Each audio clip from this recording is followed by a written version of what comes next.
Well, Pat, thanks for jumping on and having a chat to us at the EssendZOOM Royals.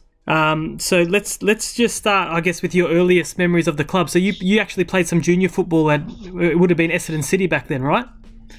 Yeah, it was Essendon City back then. I think I could have been maybe 11, 12. I think I could have been even younger. I actually got asked to come down to Essendon City, which was called back then. And to be fair, it was probably the best decision I made in junior football because I think we had the best team in Victoria at that stage. I think we went unbeaten in I think it was about 2 or 3 years we didn't lose a game. So I was very fortunate enough to play in a great junior side.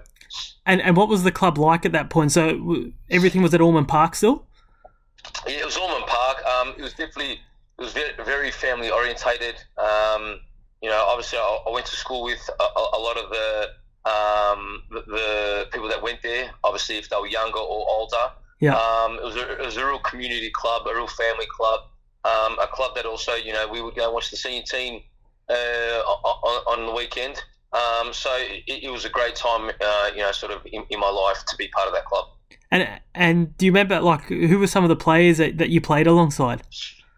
So in my team there was Adrian Cuzzupe, Michael Ferrante, Robert Benigno, Aaron Cicluna, Matty Kalina? Starts with C. Matty Kalina. Yeah. Ange Buffalino. So like we had a Chris Capone. We had a great team. And again, we didn't lose. We didn't lose a game for such a long time. So again, I was very fortunate to play alongside some great young talent back then. And who was the coach back then? Who was the guy who coached? Pino Benigno, and the manager was Paul Capone. So, and what was your connection? So it was just you went to school with some of the boys, or was it back from the Trieste days? Or my dad was involved in soccer around that time, and obviously I think he must have got talking to Pino one day, and I was at Glenroy, and all of a sudden, they said, "Listen, we should go down to Essendon City," and of course, I was to St Bernard's. I went to St Mary's Primary School, so I grew up in the area. And then the next thing you know, obviously, I joined the club, and again, I can't be grateful and thankful for going there and what they did, because it was such a great decision, especially playing with the players that I played with at that time. And what do you think the big differences are in terms of junior football back then and these days? I mean, I guess these days there's probably a lot more distractions for young kids, but back then you probably just played a lot more like football, whether it was in training or just unstructured play. Look, I think if you take yourself back then, we didn't have all these Nintendos and iPads and all that sort of stuff. We were consistently playing football. If it wasn't at the club, it was on the street. If it wasn't on the street, it was at school. We were always with the ball at our feet. Yeah. And we're also always meeting up with our teammates to have a kick at the park. So that was sort of our thing. I think these days, I think there's a lot to do with I think club structures and stuff like that, where the development of the kids is so important for the next sort of generation. And I think we need to sort of get away from sort of this structured sort of way we're teaching, and sort of maybe implement some other ways to sort of especially improve our kids, especially technical and tactical areas of football, because I think we as Australians we have the fitness sort of side and the mentality sort of side. Yeah, it's really learning the technical sort of side, and obviously the tactical, because it's very important that they learn these sort of things. And if you look at everywhere around the world compared to here, I think that's what they're doing a lot better. And again, we got to think we're as I know we're the sort of like the sixth sport probably in the country, but we have the most juniors in the country playing the game. So for that, I think we need to be doing a lot more. And obviously, after your time as a junior at Essendon City, you obviously went on to have an amazing career. So what sort of came next after Essendon and your junior days? I guess your first real breakthrough was at South. Yeah, so after the sort of that that great period of with the team, some players sort of decided to start going their separate ways, and that's because the team got broken up because players were making their VIS in the Australian Institute of Sport. So generally that's what happens. Then I went to I went to Falkland for a year, then Bulleen for a year, and then while I was playing for Bulleen, the South Melbourne youth coach said, "Listen, we really like you here," and that's when pretty much that's where it all started. So at 15, I was at South, and I didn't look back, to be fair, and again I had some great years there, as well. Obviously, you played at South, I think, and pretty much until the end of the NSL, and then you went overseas. Is that right? I left. I think it was. I left in 2002. I think it was the year before. Okay. 1 or 2 years before it sort of folded. I left. And that was to go to Heart. Yes. Yeah. So what was that? What was that like playing in obviously the Scottish top flight, but also playing in Europe? Yeah. Look, it was great. Because obviously every kid wants to play. Abroad, you just sort of need that sort of chance. Again, I was very fortunate enough to be in the right place at the right time, and it was a great level back then. You had players like Henrik Larsson playing, John Hartson and Petrov, and these are world class players. And I was at a club where we're probably the third best in Scotland. Yeah, and it was a great way to start my sort of career and development, especially in Europe. How big was the jump? Obviously, going from the NSL where you were playing, you're probably arguably the biggest side in Australia, and then going to Scotland. How big was that jump, and what were the major things you had to adapt to? Yeah, I think it was a lot of things. I think obviously living on your own. So they test you mentally. I think the physicality tests you, and also people don't realise how hard they actually do pre-season and how hard they train. Yeah. The pace of the game, it was incredibly quick, and the players, the ability of players, play against better players, and bigger players and better teams. So for someone that's 19 to go there, it was a lot to adapt. And fortunate enough, I did that. But again, you have your hiccups along the way, but you don't realise how big the jump is. And obviously in this current world, as you've got the same thing. Players here don't realise how hard it is to make it overseas. Yeah. And do you think your exposure to senior football in Australia definitely helped you with that jump before you went overseas? Look, I think it got me ready to play against men. Yeah. I think we have a rule here where you have to be a certain age to do that. Where I think they should just scrap that. If you're good enough, you're good enough. I think age is just a number. Yeah. And I was lucky enough to do that, to play against men at a young age, and I think that's what helped me. Yeah. But nothing prepares you, I think, enough for the mental things that you come up against, abroad, and also dealing with the pressure, of having to win, because if you lose, you don't get relegated. Yeah. All this sort of extra pressure got put upon you. You're an Australian. You want to take the position from a local kid. They're not going to do that and make it easy for you. So you have to prove yourself every day in training. To at least in the starting 11 and to get the respect from the playing group. Yeah. And obviously, after Hearts, you went to Leicester. So, what was that experience like? Obviously, you spent a few years there. It was great. Obviously, your first sort of stint in English football. Obviously, it was a massive club with massive tradition, with big time players, internationals, and that's when football changes. Well, for me, it did, in terms of. You sort of realise where you want to go in life. Yeah. I wanted to be a footballer my whole life. I think it just dawned upon me to realise how hard it is to make it and what you have to do to make it. Yeah. Because it pushes you, every single day. And Leicester again was a fantastic club. Played under some great managers. And that's when I first got captain at 23. So, it was another sort of thing that that was sort of my introduction to football, where the manager, made you captain. Yeah. So it was great, and a great experience and a great time. So was that Holloway? No, so Craig Levine made me captain at 23. Yeah. And then obviously he got sacked, and there was a few other managers that came in. Yeah. But at that time, the club was in a situation where they wanted to sort of pay big wages, but they also wanted to cut wages. It was in a time where they wanted to save some money, but they were still prepared to spend some money. So it's very difficult, and people don't realise that.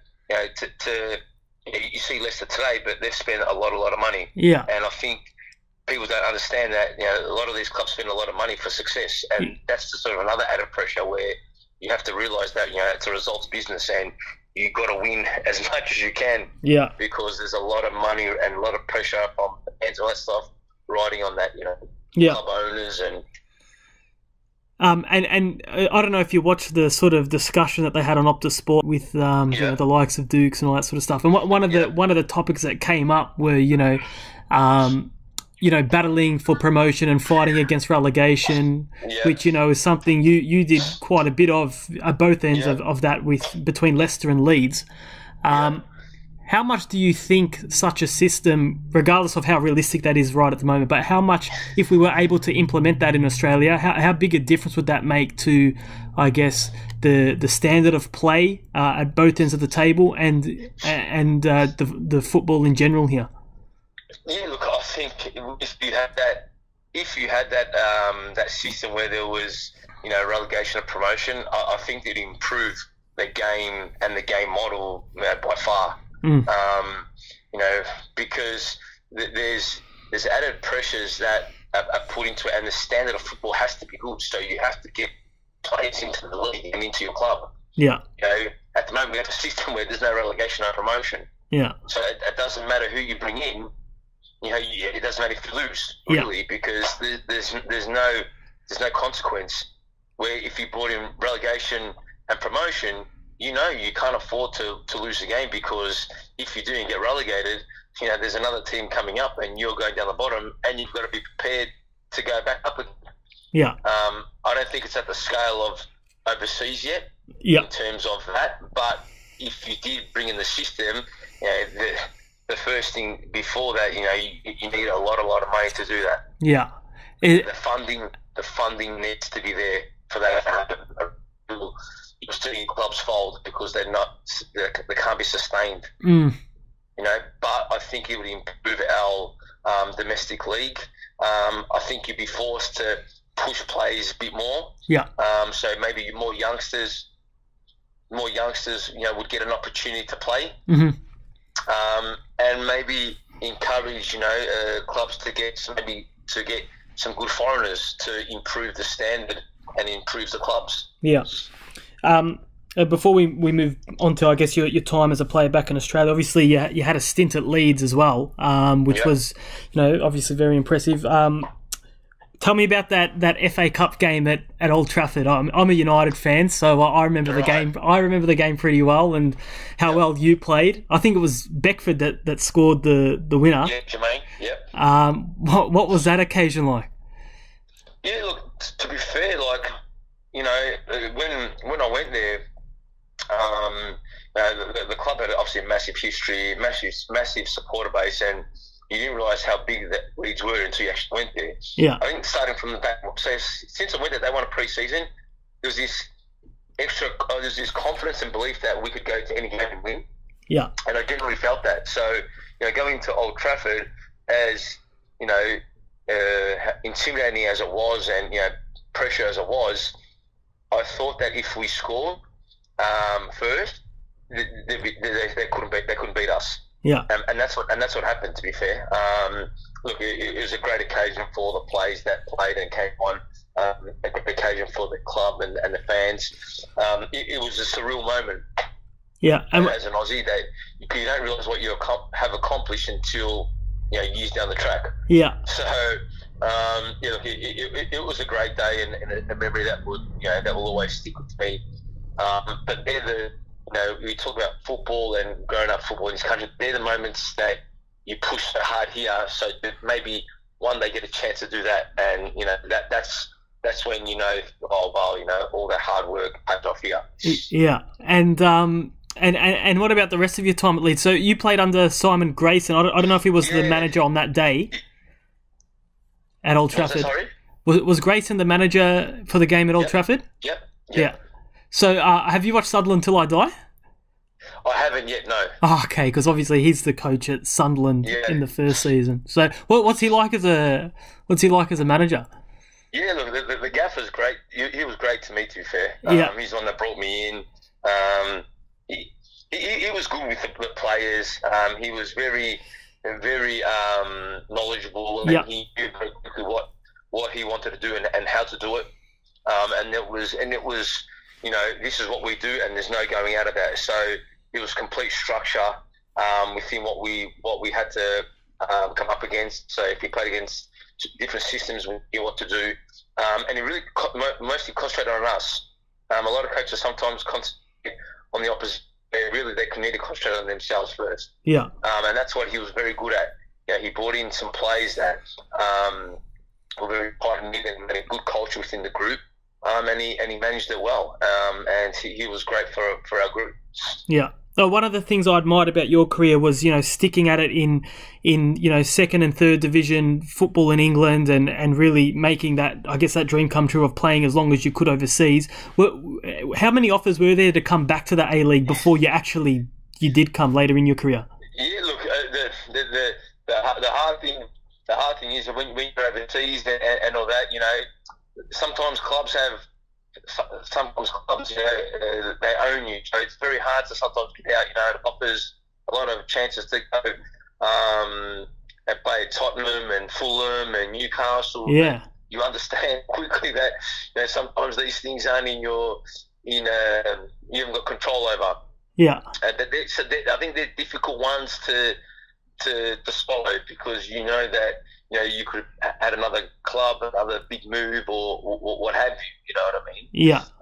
And injuries. I've got a lot of 3 bad injuries, and the timings were terrible. Yeah. So in that difficult part with your question, you get asked to come to the A-League every time you came home for holiday. That was the thing. You would come back here, but obviously financially they couldn't afford it. And, I didn't want to come back to Australia at that point of my career, and I just wanted to stay, in England. Yeah. And what about playing for the Socceroos? Any highlights from or favourite memories from those? I think obviously getting your first cap is always big. Yeah. Also scoring against Korea. Yeah. But every time, you put on that green and gold jersey, there's always that buzz and that that added extra bit, representing your country.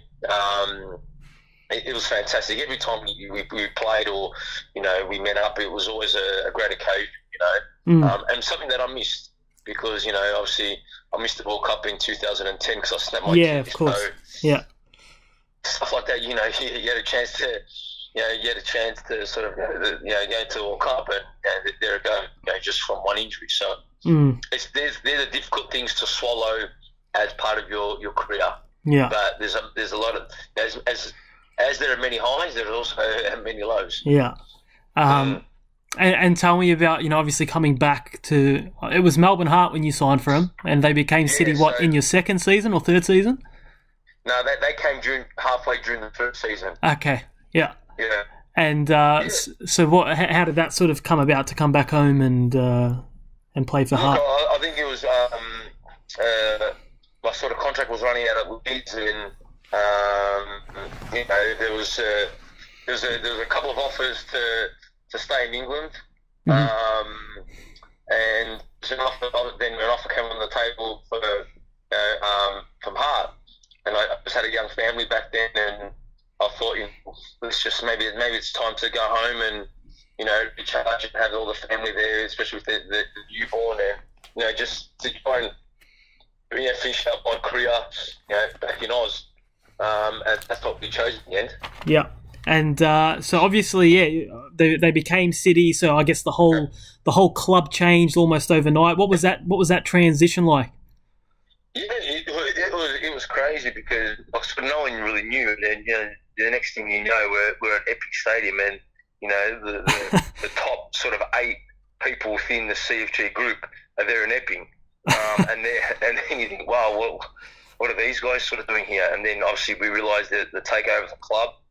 And ever since that, look, they're fantastic. They've done nothing but try and get this game at the highest level possible, especially our club. Yeah. They provided and built a facility like no other. Yeah. They run a youth program, an academy program like no other. We tried to do that with the first team. They do that with the women. There's no other team that's better than our David League side. Yeah.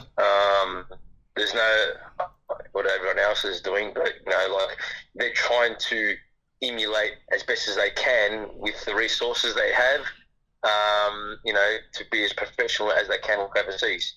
Yeah. So look, we're very fortunate, and whoever comes to the club can see why we're so fortunate. But you need to work, and you need to earn your spot in the team and within the club. And how's the transition to coaching been? Obviously, you had a season as coach of the W League side, and now obviously senior assistant for the A League side. So, was coaching always something you wanted to get into as your playing days sort of wound up? And what was the process, I guess, of becoming employed at City as a coach? Yeah, look, when I was playing, I always knew after football I wanted to become a coach. So. A lot of the time, when I was still playing, I was sort of doing my qualifications. Yeah. So I wouldn't fall behind and stuff like that. So obviously I was getting my licenses in Europe, and once I finished playing, the CFG said, "Listen, would you be interested in coaching sort of the academy?" Mm-hmm. And that was my first step in. I said, "Yeah, great." So, and that's what I did. I went to the academy coach for 1.5 years. I won it 2 years in a row. Went with the girls. Joe Montemura left. Yeah. I stepped in with the girls for 1.5 years, won it twice. And then obviously now with the first team. So, people think coaching's easy and stuff like that. At age, there's a lot of hours that people don't realise. A lot of scouting. Getting to try always improve and to find sort of the next best thing what to do. It's difficult, Yeah. You find a difference. There's always going to be that difference because if you stay the same, your game doesn't evolve. Yeah. And and the team doesn't evolve. Yeah. And obviously, working with the W League team, you've been working with, some of the best women players out there, particularly, the ones that play for the Matildas. How good were those years, and what did you enjoy most about coaching in the W League? I think as with when I had the academy, like it was sort of pretty much I could experiment a little bit. Yeah. And whether they're kids, women, you're still with the elites, and I had the elite women, and the great thing is that they're like a sponge. They soak up all the information. Yeah. So not like us men. We go yeah, and then you ask, hey, can you do this again? And then what do you want me to do? With the women, they're smarter than the blokes. Yeah. And that's, I think that's even in school the same thing. Yeah. So they're very knowledgeable. And I think it was great because I could sort of give it my sort of touch a bit in what I wanted to sort of do, maybe what they haven't done in the previous season. Yeah. And it worked. Yeah. And the good thing is they bought into what I was doing, and I pushed them. Like I pushed them hard. Yeah. And they didn't crack once, and it was fantastic. And saying you reap the rewards when you pick up the trophy. And I think, like, I've never been someone that, always wanted medals and stuff, but I always wanted to be the best. Yeah. And the thing is, as a coach, sometimes things don't go the way you planned, but you just got to learn from it. And the great thing is that I learned lots. I made a lot of mistakes in that year, but a lot of things that I learned from, that I picked up, that I didn't do again, which was great. Yeah. So it was a great learning sort of curve going to sort of where I am today. Yeah, and obviously working with Eric Mombets at City, what's he like as a coach, and what's he like to work under? He's by far probably top 20 or 30, I reckon, managers in the world. Yeah? He's incredible. His knowledge for the game, attention to detail, even as with coronavirus here, we're with each other nearly every day. Yeah. Learning, doing little phases of play, little tactical sessions, just to improve. Yeah. And that's great, because he's always wanted to teach you. Yeah. And I can't stop learning from him. So I mean, he's probably arguably the best coach I've ever learned from. Uh-huh. Just due to the way he is as a man, as a boss, and his knowledge of the game. It's incredible. It's incredible. Okay, so just to finish up, mate, I'll just ask you some quick fire questions from across your career. So, best teammate? What, in my whole career? Yeah. Oh, jeez. Best teammate. Look at this. Look, I'll probably say Brett Holman. Yeah. Okay. Yeah. Toughest opponent? Fernando Torres. Yeah. So you played against him with Leeds, right? Okay. Yeah. And what was it? Just his pace, his skill, all the above? Just everything, Yeah. It was definitely it was his movement. Yeah. His movement was incredible. Yeah. All right. Best manager or coach that I played under. Yeah, we'll start with that. You've played under. It's a hard one.